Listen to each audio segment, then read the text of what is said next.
What's good, YouTube? It's your man BG Tech Life, and today I got my Samsung Galaxy Z Fold 8 Ultra on deck. And it's been about a week, y'all. So I gotta share my feelings with y'all. This is definitely not a total review, but it's just kind of like an early review, some early thoughts and feelings that I had, and I want to share them with y'all. So make sure y'all subscribe, and if y'all like the video, make sure y'all hit that like button. But let's get straight into it.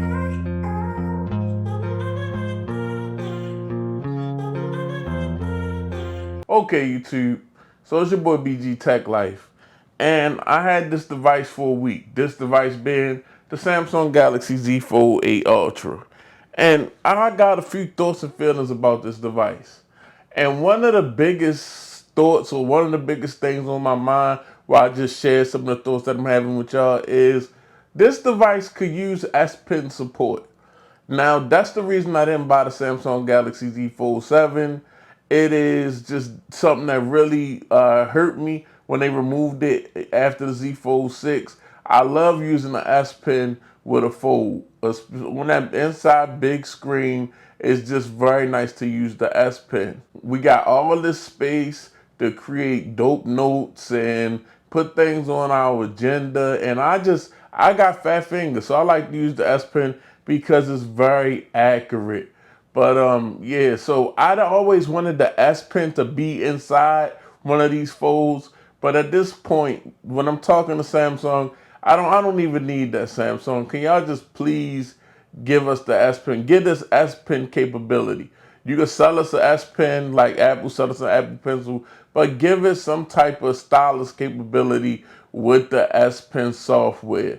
Yeah, it's styluses that work with this device, but it's not the same as having the whole little S Pen suite. I really feel like that would be chef kiss on this device. And another thing that's on my mind, guys, and I kind of went over this in the first video, like in the first 72 hours, I'm very impressed with the build of this device. This device feels sturdy and solid, but it's very lightweight compared to other foldables and phones and things of that nature, especially for it to be a fold. It doesn't feel, heavy where it's like, okay, I'm holding a foldable now instead of a phone. It's in the phone weight range, so it's really dope to have something this lightweight and just also this thin. So when you close it up, it's about the thickness of a regular smartphone. So this is very close to a regular smartphone, guys, when you hold it. And with them actually, with me coming from the Z Fold 6 and experiencing just a small, just a little wider actual cover display, it feels like a smartphone out front too. It doesn't feel like a convenience display. It's not the widest, it's not the wide or anything like that. But this feels wide enough in this front cover display, feels big enough to feel like you're using a phone and you're not super cramped like you was on previous folds that I had. Now, capabilities of the actual camera system, guys, in the videos, we're going to get into that more when I take more videos and more photos with this device. But I have been playing with the device, playing with the pro mode, playing with the 200 megapixel sensor, and shooting at 50 megapixels and shooting at 12 megapixels. And this device can get some really good pictures. It can take some good pictures, and it can also get some great video. That's one thing I like about this device, that it is a true utilitarian device. If I wanted to edit video, I could use this device, especially with that big inside display. But also, if I wanted to shoot some video, we got up to 8K on this device.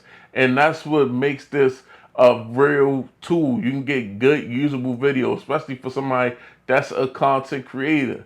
Probably some of the best video that you're going to get on the Android side, guys. So that's very dope when it comes to a device being able to not only capture great content, but at the same time be powerful enough to edit and utilize that content on device in case you're in a jam and this is the only thing you have. Now, power and performance.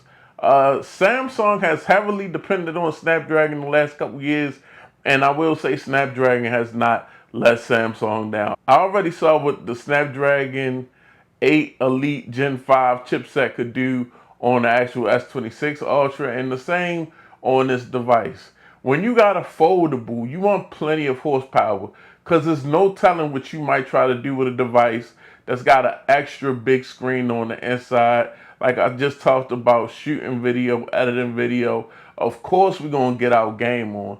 Now, I have been gaming on this device, and guys, it's been good for the past couple years on, these Snapdragon devices on Android. Like, they game really well. They game at, some of the top specs of the game. Some of these games, you can turn them all the way up, and these phones don't miss a beat. You hook a controller to this device, and you're going to have a field day in whatever game you playing on this device. So this is next level mobile entertainment at the same time. Now, One UI, I must say, One UI has been one of my favorite Android skins for a couple years now, or maybe just like 2 or 3 years. But One UI has gotten really good. I like the ability to customize. I like their themes. I like how they actually use some AI features, especially with the voice recorder and transcribing and things like that. But One UI is just really fluid.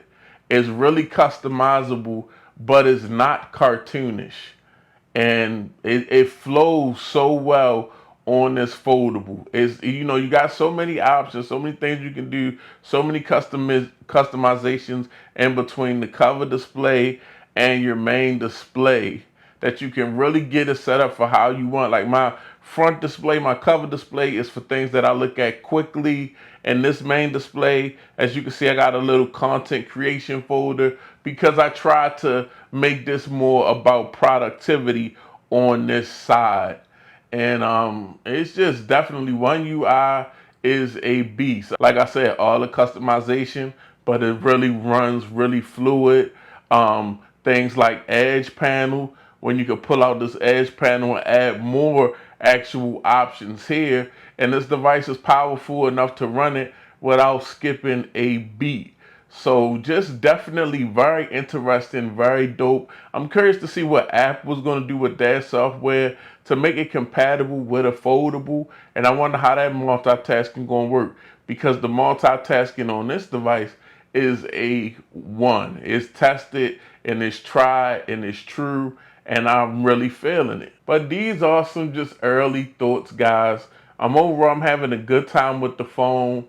We really I need to double down on capturing photos and videos so we can really put the camera all the way to the test with all its capabilities.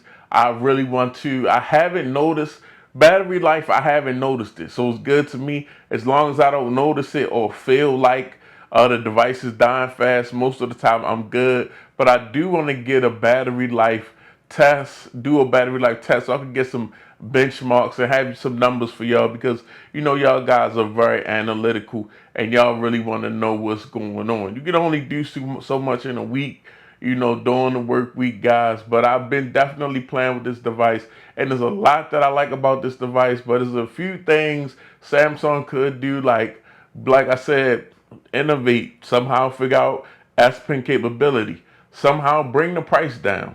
I remember back in the day, technology used to get cheaper, the longer it was out. When flat screen TVs first came out, the cheapest one was thousands of dollars. Now you can buy a flat screen TV for $100. Why can't we do the same thing with foldable devices? Why aren't they getting cheaper? Why aren't we innovating and finding ways to make them in a cheaper way and pass on those savings to the customers? Because this $2,100 and over $2,000 is getting ridiculous. It's a lot of debt if you finance the device. It's a lot of money to just be checking out if you buying it straight cash. I mean, even with a trade in, you might be trading one of the best phones on the market and still coming out of pocket $1,100. That's no joke in times like this.